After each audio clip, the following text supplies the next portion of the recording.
Welcome learners. आज के इस वीडियो में हम मार्जिनल रेट ऑफ सब्स्टिट्यूशन पे बात करेंगे। मार्जिनल रेट ऑफ सब्स्टिट्यूशन क्या है और वो आईसी यानी इंडिफरेंस कर्व के केस में डिक्रीज क्यों करता है। So let's start.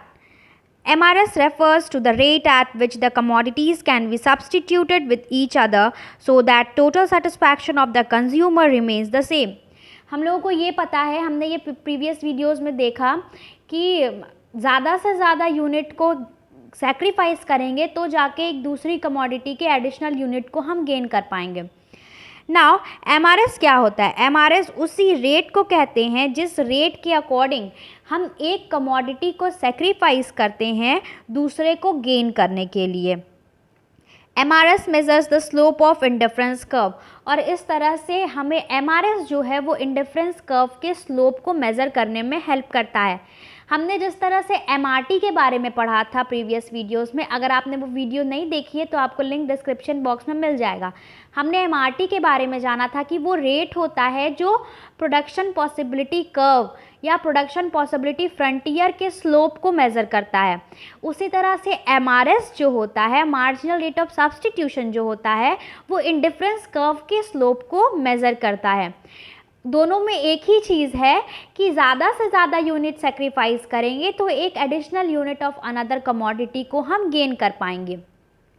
बट इसमें एक चीज़ ध्यान रखने की बात है कि जो सेटिस्फैक्शन होगा, यानी जो हम सेक्रीफाइस और गेन करने के बाद जो एडिशनल यूनिट गेन हो रही है, तो जो सेटिस्फैक्शन ईच यूनिट से मिल रहा है वो सेम होना चाहिए।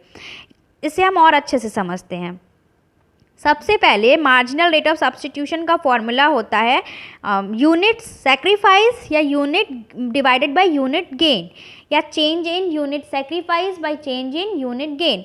ना इसे हम दो एग्जाम्पल से समझते हैं, एप्पल और बनाना के एग्जाम्पल से। सपोज एक इंडिविजुअल को एप्पल ज़्यादा पसंद है, बनाना कम पसंद है, तो वो एप्पल के कम्बिनेशंस को या एप्पल के क्वांटिटीज़ को ज़्यादा प्रेफर करेगा एज़ कम्पेयर टू बनाना। दो कमोडिटी की बात होती है, हम सबको पता है, तो एप्पल और बनाना को इसीलिए लिया गया है दो कमोडिटी को, क्योंकि दो से एक्स्ट्रा हम इसमें नहीं लेते हैं। अज्यूम यही करते हैं कि कंज्यूमर अपने सारे इनकम को दो कमोडिटी पे ही स्पेंड कर रहा है। नाउ अब कंज्यूमर क्या करेगा, वो सोचेगा, अपना लॉजिक लगाएगा, उस कमोडिटी की यूज़फुलनेस देखेगा, अपनी प्रेफरेंसेस को देखेगा और फिर वो कम्बिनेशंस को सेलेक्ट करेगा। जिस कम्बिनेशंस में उसको सबसे ज़्यादा सेटिस्फैक्शन मिल रहा हो उस कम्बिनेशन को सेलेक्ट करेगा।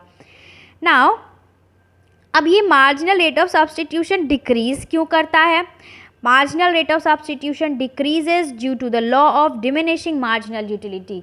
डिमिनिशिंग मार्जिनल यूटिलिटी के कारण मार्जिनल रेट ऑफ सब्स्टिट्यूशन भी डिक्रीज़ करता है। जिस तरह से MRT डिक्रीज़ करता है उसी तरह से marginal rate of substitution MRS भी डिक्रीज़ करता है। अगर आपने वो वीडियो नहीं देखी है law of diminishing marginal utility की, तो उसकी भी लिंक आपको डिस्क्रिप्शन बॉक्स में मिल जाएगी। नाउ अब ऐसा क्यों होता है? तो a consumer is willing to give more and more units of a commodity to gain an additional unit of another commodity। वो ज़्यादा से ज़्यादा यूनिट सेक्रीफाइस करेगा तब जा कर के उसको दूसरी कमोडिटी की एक सिंगल यूनिट को वो गेन कर पाएगा। जैसे इसमें एक एग्जाम्पल है, इस केस में एप्पल और बनाना का दिया हुआ है PQRST कम्बिनेशंस। 5 कम्बिनेशंस दिए हुए हैं एप्पल्स और बनाना के। पहले कम्बिनेशन में 1 यूनिट ऑफ एप्पल है और 15 यूनिट्स ऑफ बनाना है। दूसरे कम्बिनेशन में 2 यूनिट्स ऑफ एप्पल और 10 यूनिट्स ऑफ बनाना है। तो हम यहाँ देख रहे हैं कि 1 से 2 यूनिट हम गए, यानी एक सिंगल यूनिट हमें गेन हुआ। उसके लिए हमें सेक्रीफाइस कितनी यूनिट्स को करनी पड़ी? 5 यूनिट्स को सेक्रीफाइस करनी पड़ी। तो इस तरह से जब हम MRS को कैलकुलेट करेंगे तो MRS में क्या हो जाएगा, 5 बनाना इज़ टू 1 एप्पल, यानी 5 यूनिट्स ऑफ बनाना को हम सेक्रीफाइस कर रहे हैं तो जाके हमें सिंगल यूनिट ऑफ एप्पल मिल रहा है, गेन हो रहा है। आर कम्बिनेशन में क्या हुआ कि हम जब 3 यूनिट्स पे गए, यानी 1 यूनिट ऑफ एप्पल मोर हुआ हमें, तो हमें 6 यूनिट्स के बनाना पे आ गए, यानी कि 4 यूनिट्स ऑफ बनाना को जब हमने सेक्रीफाइस किया तो हमें जाकर एक सिंगल यूनिट्स ऑफ एप्पल मिला।